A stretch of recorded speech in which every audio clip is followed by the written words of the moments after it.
तो इस लेक्चर का मकसद है डायरेक्टली प्रोपोर्शनल और इन्वर्सली प्रोपोर्शनल, जो बहुत ही ज़्यादा पॉपुलर टॉपिक है और सबसे ज़्यादा मिसअंडरस्टूड टॉपिक है, उससे रिलेटेड जितने भी मिसकॉन्सेप्शंस हैं उनके बारे में डिस्कस करना। ठीक है, तो बहुत सारे लोग जिनको लगता है उनको डायरेक्टली प्रोपोर्शनल और इन्वर्सली प्रोपोर्शनल का मतलब पता है, वो शायद इस वीडियो में कुछ कुछ नई चीज़ें उनको जानने को मिलेगा, उनको भी जानने को मिलेगा जिनको लगता है उनको सब चीज़ पता है। ठीक है, तो वो लोग फास्ट फॉरवर्ड करके देख सकते हैं जिनको बहुत ज़्यादा कॉन्फिडेंस है, और जिनको इन टॉपिक्स पे थोड़ा डाउट रहता है वो तो आराम से हर एक लाइन सुने इस लेक्चर में। ठीक है, तो क्या ऑब्जेक्टिव है इस लेक्चर का, तो मैं आपको कुछ केसेस दिखाऊंगा जहाँ पे x को बढ़ाने से y बढ़ेगा लेकिन y is not proportional to x का केस रहेगा वो। ठीक है, तो यूजुअली हम लोग समझते हैं x को बढ़ाने से अगर y बढ़ रहा है तो y प्रोपोर्शनल टू x, लेकिन ये हमेशा नहीं होता। तो किन किन केसेस में नहीं होता मैं वो केसेस डिस्कस करूँगा। ठीक है, वैसे ही x को बढ़ाने पे y घट रहा होगा, वैसे केसेस को हम लोग यूजुअली समझते हैं कि वो इन्वर्सली प्रोपोर्शनल वाला केस है, लेकिन वैसे भी केसेस में आपको दिखाऊंगा जहाँ पे x को बढ़ाने पे y घट रहा होगा लेकिन वो इन्वर्सली प्रोपोर्शनल में नहीं आएगा।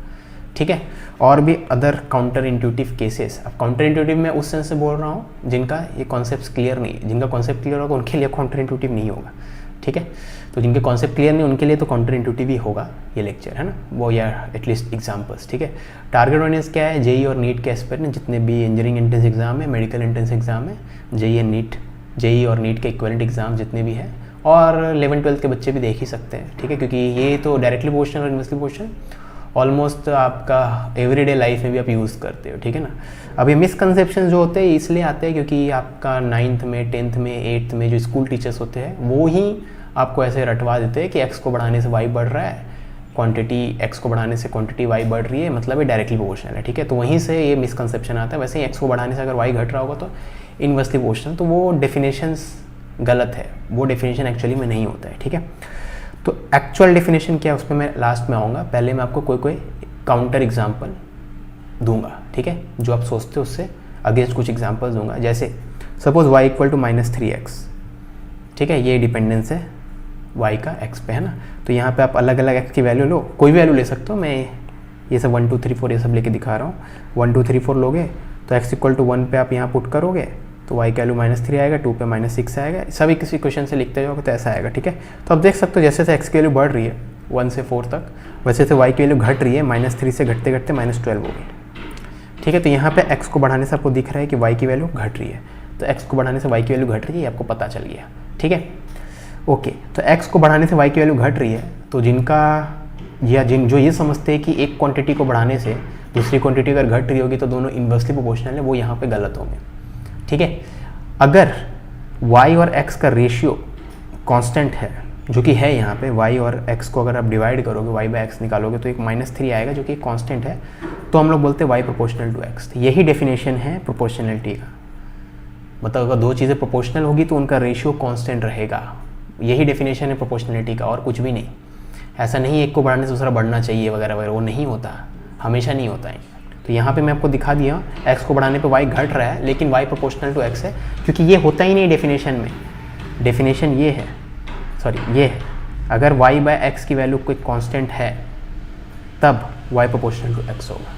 ठीक है, एक और एग्जांपल लेते हैं इसको समझने के लिए। Suppose y equal to x square है और आपको बोल दिया x की वैल्यू नॉन नेगेटिव, मतलब positive values, non negative sorry positive values ही लेना है x का। ठीक है, तो x के कुछ वैल्यूज लेते हैं। x इक्वल टू 1 करेंगे तो y की वैल्यू 1 आ जाएगी, x इक्वल 2 करेंगे तो y की वैल्यू 4 आ जाएगी, x इक्वल टू 3 करेंगे तो y की वैल्यू 9 आ जाएगी, एंड सो ऑन। ठीक है, तो यहाँ पे आप देख सकते हो x को बढ़ाते जा रहे हैं तो y बढ़ता जा रहा है ना, तो क्लियरली x को बढ़ाने पे y बढ़ रहा है, लेकिन फिर से y बाय x जो मतलब y is not proportional to x, जैसा कि बहुत सारे लोग सोचते होंगे, क्योंकि आप पर रटे हुए 8-9th में कि x को बढ़ाने से y बढ़ रहा है मतलब प्रोपोर्शनल है। नहीं, क्योंकि फिर से आप वैसे चेक करो जो मैंने ऊपर बताया था ना, अगर y बाय x ये रेशियो जो है, y बाय x बोलो x बाय y बोलो, अगर वो कांस्टेंट आ रही है तभी हम लोग बोलते हैं y proportional to x, otherwise नहीं बोलते। ठीक है, तो यहाँ पे y बाय x निकालोगे तो कांस्टेंट नहीं आएगा, चेक करो ना, यहाँ पे y बाय x क्या आएगा, 1 आएगा, यहाँ पे 4/2 y बाय x 2 आएगा, तो यहाँ पे 1 था, यहाँ पे 2 चेंज हो गया y बाय x, तो y by x is not a constant. ये यहीं से देख लो ना, यहीं से आप देखोगे तो y by x will be equal to x, और ऑफकोर्स x तो चेंज होगा ही, तो y बाय x भी चेंज होगा। ठीक है, तो y is not proportional to x। तो फिर से ये मत देखना कि अरे x को बढ़ा रहे y बढ़ रहा तो y प्रोपोर्शनल टू x, नहीं, y और x का रेशियो अगर कांस्टेंट है तो y proportional to x, otherwise नहीं होगा। ठीक है, ओके, एक और एग्जांपल लेते हैं। अगर x इंटू वाई -20 के बराबर है, ठीक है, तो डिफरेंट वैल्यूज़ ऑफ x और करस्पॉन्डिंग डिफरेंट वैल्यूज़ y आप देखोगे तो x इंटू वाई का प्रोडक्ट, x और y का प्रोडक्ट क्या चाहिए, -20 चाहिए, ठीक है। तो यहाँ पे this into this -20, this into this -20, this into this, मतलब बेसिकली इन सब x के लिए इन सब y का वैल्यू रहेगा, है ना। तो यहाँ पे आप देखोगे तो x को बढ़ा रहे हैं तो y भी बढ़ रहा है ना, -20 से बढ़ के -10 हो गया, फिर बढ़ के -5, फिर बढ़ के -4, है ना। तो यहाँ पे x को बढ़ाने से y बढ़ रहा है, क्लियरली बढ़ रहा है, ठीक है। लेकिन इसके बेसिस पे आप ये मत बोल देना कि भैया ये तो प्रोपोर्शनल हो गया, नहीं, ठीक है ना, क्योंकि यहाँ पे आप फिर से आप रेशो देखोगे y/x का वैल्यू, y/x यहाँ पे -20 है, यहाँ पे y/x करोगे तो -5 होगा, तो यहाँ पे रेशो -20, यहाँ पे रेशो -5 है, रेशो चेंज हो गया, मतलब प्रोपोर्शनल नहीं, ठीक है। अब यहाँ पे जो होगा ये इन्वर्सली प्रोपोर्शनल है, और इन्वर्सली प्रोपोर्शनल का डेफिनेशन होता है अगर प्रोडक्ट कांस्टेंट है दो क्वांटिटीज़ का, तब हम लोग बोलते हैं वो दोनों क्वांटिटीज़ इन्वर्सली प्रोपोर्शनल है, ठीक है। तो अगर इन दोनों का प्रोडक्ट कांस्टेंट है, जो कि इक्वेशन से देख के आपको लग रहा है, तो ये इन्वर्सली प्रोपोर्शनल होगा। तो फिर से ऐसे नहीं सोचना है एक को बढ़ाने से दूसरा बढ़ रहा है या घट रहा है, वैसे सोचना ही नहीं है, ठीक है। और एक और एग्जांपल ले लेते हैं, y = 20/x+1। तो यहाँ पे आप x का डिफरेंट वैल्यूज़ पुट करके, तो कोई भी 3-4 वैल्यू पुट करके देख लो, करस्पॉन्डिंग y का कुछ वैल्यूज़ आ गया, ठीक है भाई। x का वैल्यू 1 पुट कर दो, ये 20/2 10, मैं वैसा वैल्यू लियो जिससे सब इंटीजर आए, बस कैलकुलेशन ईजी रखने के लिए, ठीक है। वैसे 3 पुट कर देंगे तो 3 + 1 4, 4 20/4 5 एंड सो ऑन, है ना। तो यहाँ पे देख सकते हो x का वैल्यू बढ़ा रहे हैं तो y का वैल्यू घट रहा है ना। तो x बढ़ाने से y घट रहा है, तो इसके बेसिस पे मत बोल देना इन्वर्सली प्रोपोर्शनल है, ठीक है। इन्वर्सली प्रोपोर्शनल चेक करने के लिए क्या करना होगा, प्रोडक्ट निकालना है। x इंटू वाई क्या कांस्टेंट है, तो यहाँ पे देखो x इंटू वाई क्या है 10 है, यहाँ पे x इंटू वाई 15 चेंज हो गया, यानी कांस्टेंट नहीं है, तो मतलब x is not proportional, x is not inversely proportional to y। अगर प्रोडक्ट कांस्टेंट नहीं है तो इन्वर्सली प्रोपोर्शनल नहीं होगा। तो बेसिकली आपको बस ये याद रखना है, ये टेस्ट पास करना चाहिए, ठीक है। y प्रोपोर्शनल टू x होगा तो बढ़ने का घटने का वैसे मत सोचो, y प्रोपोर्शनल टू x है मतलब ये रेशियो कांस्टेंट है। अगर ये रेशियो कांस्टेंट नहीं है तो कितना भी x को बढ़ाने से y बढ़ जाए उसको प्रोपोर्शनल नहीं बोलेंगे। वैसे अगर y inversely proportional to x है तो उनका प्रोडक्ट कांस्टेंट रहेगा, ठीक है। एक को बढ़ाने से दूसरा कितना भी घट जाए, ज़रूरी नहीं कि इन्वर्सली प्रोपोर्शनल हो।